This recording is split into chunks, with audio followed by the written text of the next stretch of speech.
அல்லாஹ்வுக்காக சொல்கிறேன். ரசூலுல்லாஹ் சொன்னாங்க, வலா ததுஉ அலா அவுலாதிக்கும், உங்களோட புள்ளகளுக்கு எதிரா துஆ கேட்காதீங்கன்னு சொன்னாங்க. உங்களோட புள்ள எவ்வளவு மோசமானவனாக இருக்கட்டும், உங்களுடைய பிள்ளைகள் எவ்வளவு மோசமான செயல்களை செய்யட்டும், அல்லாஹ்வுக்காக உங்களோட வாயால அந்த புள்ளைக்கு எதிரா துஆ கேட்காதீங்க, அந்த புள்ளைக்கு எதிரா பதுவா செய்யாதீங்க.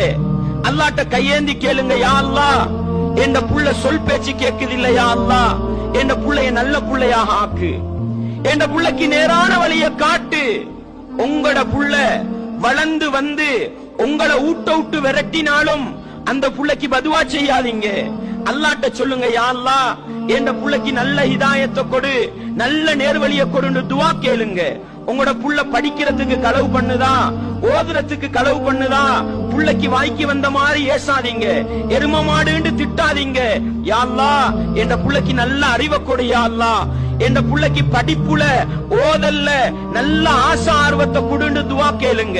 உங்களோட புள்ள தொலை போகுது இல்லையா, அடிங்க, பிரச்சனை கிடையாது, ஆனா வாயால ஏசாதீங்க, புள்ளைக்கு பதுவா செய்யாதீங்க. அல்லாஹ்ட்ட துஆ கேளுங்க, யா அல்லாஹ் என்ற புள்ளைய 5 நேரம் தொழுகிற புள்ளைய ஆக்கிரு. சுருக்கம், உங்களோட புள்ள என்ன தவறு செஞ்சாலும் உங்களோட புள்ளதான் அது, உங்களோட புள்ளதான் அது. அந்த புள்ளைக்கு ஏசி பதுவா செஞ்சு இன்னும் நாசமாக்காதீங்க. அல்லாஹ்ட்ட கையேந்தி கேட்டு, யா அல்லாஹ் என்ற புள்ளைய சாலிகான புள்ளைய ஆக்குன்னு கேளுங்க. ஏன் தெரியுமா, ரசூலுல்லாஹ்ட காலத்துல ஒரு மனிதர் மதுபானம் குடிச்சிடுறாரு. மதுபானம் குடிச்சவருக்கு ஹத்தடிக்கணும்.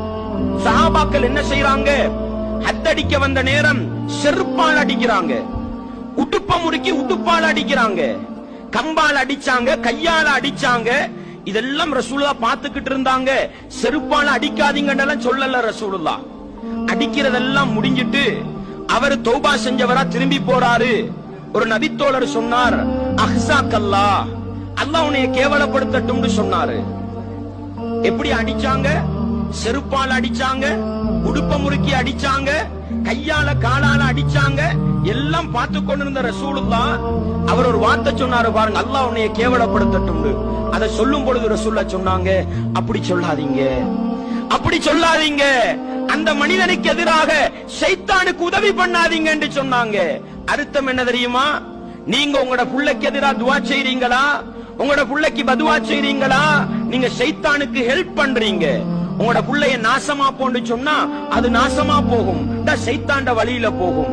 அல்லாஹ்வுக்காக சொல்கிறேன், உங்களுடைய பிள்ளைகள் செய்கிற தவறுகளுக்காக பிள்ளைகளை பதுவா செய்து பிள்ளைகளை ஏசி இன்னும் இன்னும் நாசப்படுத்தி விடாமல் உங்களோட வாழ்க்கையில துஆ கேளுங்க.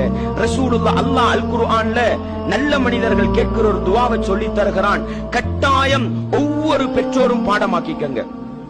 ரப்பனா, எங்கள் இறைவா, ஹப்லனா மின் அஸ்வாஜினா வ துர்ரியாத்தினா குர்ரத அயுன், இறைவா எங்களுடைய மனைவிமார்களிலும், மனைவிமாராக இருந்தால் எங்களுடைய கணவன்மார்களிலும், எங்களுடைய பிள்ளை குட்டிகளிலும் கண்குளிர்ச்சியை வைத்து விடு இறைவா. வஜஅல்னா லில் முத்தகீன இமாமா, இறையச்சம் உள்ள மனிதர்களுக்கு வழிகாட்டிகளாக வைத்து விடு இறைவா. இந்த துஆவை கேளுங்க. ரப்பனா ஹப்லனா மின் அஸ்வாஜினா வ துர்ரியாத்தினா குர்ரத அயுன் வஜஅல்னா லில் முத்தகீன இமாமா. இந்த துஆவை மறந்துடாதீங்க. உங்களுக்காக, உங்களுடைய பிள்ளை குட்டிகளுக்காக அதிகம் துஆ கேளுங்க. எல்லாவற்றுக்கும் மேலாக இங்கே குர்ஆன் மதரசாவிலே மௌலவி ஓதி கொடுக்கிறார், மௌலவி அலிஃபாவை சொல்லிக் கொடுக்கிறார். சில நேரம் உங்களோட வீட்டுல ABCDக்கும் ஆனா ஆவண்ணாவுக்கும் கொடுக்கிற முக்கியத்துவம் அலிஃபாவுக்கு கொடுக்கப்படுறதில்ல. கொடுக்கப்படுதா? அல்லாஹ்வுக்காக சொல்கிறேன், அவங்க குர்ஆன் மதரசால ஓதுற மாதிரி ஓதட்டும். உங்களோட வீட்டுல நீங்க ஒரு அரை மணித்தியாலம் ஒதுக்கி உங்களோட புள்ளைக்கு உங்களோட வாயால ஓதி கொடுங்க. நீங்க அலிஃபாவை நீங்க சொல்லிக் கொடுங்க. ரசூலுல்லாஹ் சொன்னாங்க, ஒரு மனிதன் மரணித்து விட்டால், இதா மாத்தல் இன்சான் இன்கதா அமலுஹு இல்லா மின் ஸலாஸ், ஒரு மனிதன் மரணித்து விட்டால் அவனுக்கும் அவனுடைய அமல்களுக்கும் இடையிலான தொடர்பு அப்படியே முடிந்துவிடும் 3 விடயங்களை தவிர. நீங்க மௌத்தா போனாலும் 3 விஷயத்துல உங்களுக்கு நன்மை தொடர்ந்து வந்து கொண்டிருக்கும். ரசூலுல்லாஹ் சொன்னாங்க, சதகத்தின் ஜாரியா, ஒரு மனிதன் செய்கின்ற நிரந்தரமான தர்மம், ஒரு கிணறு தோன்ற மாதிரி, ஒரு மஸ்ஜிது கட்டி கொடுக்கிற மாதிரி நிலையான ஒரு தர்மம். இரண்டாவது சொன்னாங்க, அவ் இல்மின் யுன்தஃபஉ பிஹி, பயன் பெறப்படக்கூடிய கல்வியை விட்டுட்டு போறீங்க. நீங்க ஒரு புள்ளைக்கு ஒரு அலிஃபாவை சொல்லி கொடுத்தீங்க, அல்லாஹும்ம பிஸ்மிக்க அமூத்து வாஹியான்னு சொல்லி கொடுத்தீங்க. நீங்க மௌத்தா போனாலும் அதை சொல்ல சொல்ல உங்களோட கபருக்கு நன்மை வந்து கொண்டிருக்கும். மூன்றாவது ரசூலுல்லாஹ் சொன்னாங்க, அவ்வலதின் சாலிஹின் யதுஉ லஹுன்னு சொன்னாங்க. பெற்றோருக்காக பிரார்த்தனை செய்கின்ற சாலிஹான ஒரு குழந்தைய விட்டுட்டு போனா அந்த புள்ள செய்யற அமல்கள் முழுக்க உங்களுக்கு வந்துகிட்டு இருக்கும். நீங்க மௌத்தா போனாலும் உங்களோட புள்ளைக்கு நீங்க அலிஃபா சொல்லி கொடுத்தீங்க, உங்களோட புள்ளைக்கு நீங்க சூரத்துல் ஃபாத்திஹாவை பாடமாக்கி கொடுத்தீங்க, உங்களோட புள்ளைக்கு நீங்க நல்ல ஒரு திக்ர சொல்லி கொடுத்தீங்க. நீங்க மௌத்தா போயிருவீங்க. உங்களோட புள்ள சும்மா குர்ஆன் எடுத்து என்ற உம்மா தானே எனக்கு ஓதி தந்தாங்க, அல்ஹம்துலில்லாஹி ரப்பில் ஆலமீன் சொல்லி தந்தாங்களேன்னு உங்களோட புள்ள ஓதும் காலமெல்லாம் உங்களோட கபருக்கு நன்மை தேடி வந்து கொண்டிருக்கும். சாப்பிடுகிற பொழுது புள்ள வலது கையால சாப்பிடு மகனேன்னு சொல்லி கொடுத்தீங்க.